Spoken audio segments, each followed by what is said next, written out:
Hey, what's up guys? Thanks for stopping by my YouTube channel. In today's video, we're gonna be talking about the big beginner mistakes that you absolutely don't wanna make. I've probably made all of these, so I'm here to give you the info so you can avoid them. The first one starts before you've even left the house. The first big mistake is you're working with the wrong people. So you've got this really great trip planned, you're hopefully planning out your shots, you've got in your mind the video that you want to make or the photos that you want to take, you got a couple friends together, but your one friend is like, bro, you can't force it, it's about energy, bro, it is what it is, man, let's just chill, bro, you get me, bro? And your other friend is kind of like, yo, we about to find some fly ladies, gonna bring them back to that telly, get it popping on that Henny, you know what I'm saying? Yeah, that's not gonna work. Things can really easily go wrong when everybody isn't on the same page and the days start to pass and you're not getting as much content as you wanted. This goes back to why planning your days is so important, so everybody can feel like they got what they wanted out of the situation. If one friend feels like they want to get drunk and sleep until 2 p.m., you can use that time before to maybe go out and shoot some B-roll.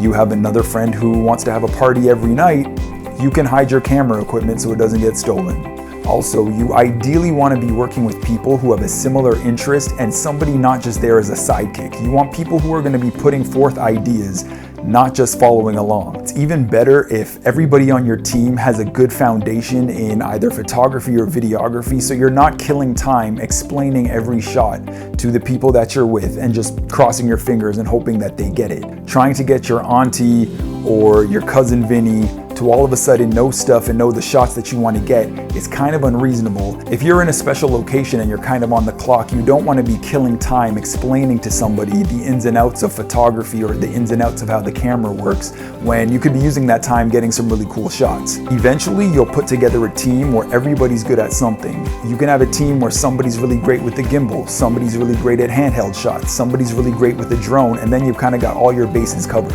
So the moral of the story is select your team carefully, and remember, it's kind of unreasonable for you to just grab anyone you know and expect them to deliver these amazing shots that only you have in your head. That's why it's important to select your team carefully and make sure everybody's on the same page. Number 2, you're not shooting enough B-roll. So what exactly is B-roll? B-roll are essentially the shots in between the shots. It's not the shot of you walking across the town square. It's the shot of the birds flying over the town square or the drapes that are blowing in the wind above you. It might seem silly, you might wonder why you're taking a video of this, but every artist knows that these are the shots that create the vibe. People can't sit and watch shot after shot of you running in slow motion or somebody jumping into a swimming pool and laughing. Shots need to have context. Also, having a lot of B-roll can be a lifesaver when it comes to the editing room. Trust me, you're gonna have little gaps in your sequence where you've used all of your good footage of your main ideas and you just can't find something to put there to sync up with the music. You don't want to move stuff around. That's when you get some of your B-roll and you put it in to complete your sequence. So the moral of the story is it's better to have too much than to have not enough or to have none at all. Get out there, shoot some B-roll. So number 3, you don't have a backup plan. So you've got your amazing team together, you've planned out your shots, you've got this awesome location, you get there and the beach is crowded, the main street is closed for some stupid parade, and it rains for 3 days. Oh well, you'll just hang out at the bar and eat and drink yourself silly and get the content another time. Wrong. This is where you really have to stretch your creativity and have a plan B and sometimes even a plan C, D, and E. So you're not gonna get that perfect tropical paradise video that you had envisioned, but what are you gonna do about it? Instead of waiting for breaks of sun so you can rush out and try to get some shots and then try to piece them together later, why don't you lean into the situation? If you and your team get hit with rain for 3 days, find yourself some emo music and go out and shoot yourself a gloomy, rainy video instead. People might actually find it more authentic than what you were planning on shooting in the first place. A lot of times, an authentic experience actually wins. Instead of focusing on the cliche, perfect weather, everything's perfect, isn't this a great time? The fact that you showed something different might actually resonate with viewers a lot better than you had anticipated. For example, the last time I was in Tulum, pretty much all of the beaches were closed, the ruins were closed, most of the hotels were closed. Now it was tempting to just sit back in my pool and drink tequila, but then I would have gone home empty-handed. Instead, I just decided to make my video focus more on the local markets and the cenote, so I didn't go home with absolutely nothing. It's about thinking on your feet and making the best out of the situation you have in front of you. Have a plan B.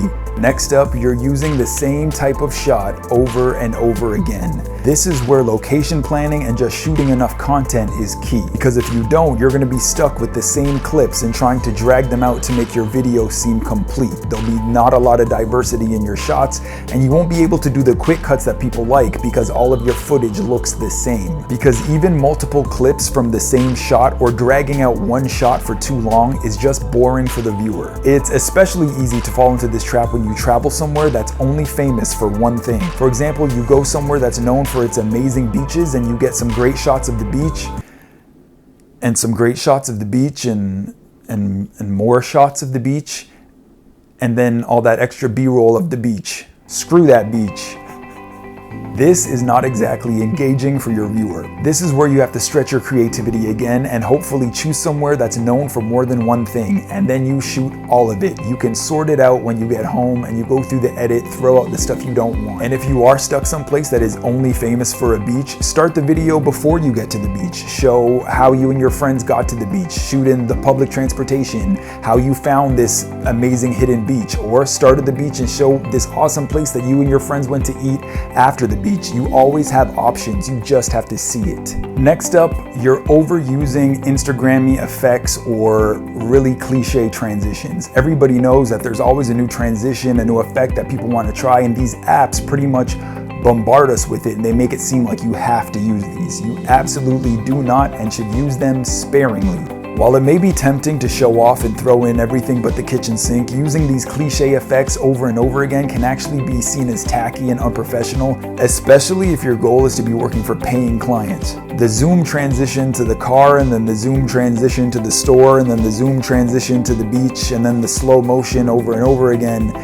There's only so much of that people can handle. And if you feel like your shots don't work without these transitions in between them, you might want to rethink your shots and your story. And honestly, a lot of the time, people, especially beginners, aren't even using these effects effectively. You and your friends are out shooting some content, you shoot this really amazing photo or this really amazing video, you want to jazz it up a bit, you find this vintage filter that you really like, you put it on, bam, you love it.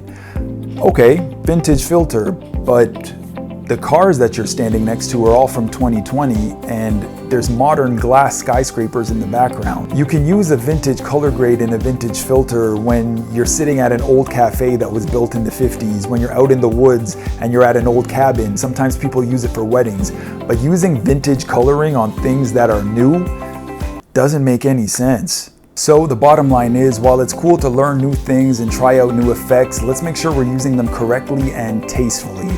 Because using them too much or not using them the right way can make your stuff look a little bit tacky or unprofessional, and that's just not what we want. Well, that's it for today, guys. Hope I helped you avoid these mistakes. They're so common, but they're so important, and hopefully you can avoid them and you can get on the path to some amazing content creation. Please hit that subscribe button so you don't miss a video, and follow me on Instagram so you can keep up with my adventures there too. Hit me up in the comments and let me know what kind of videos you'd like to see me make in the future. And until next time, guys, signing off. Take care, stay safe, bye.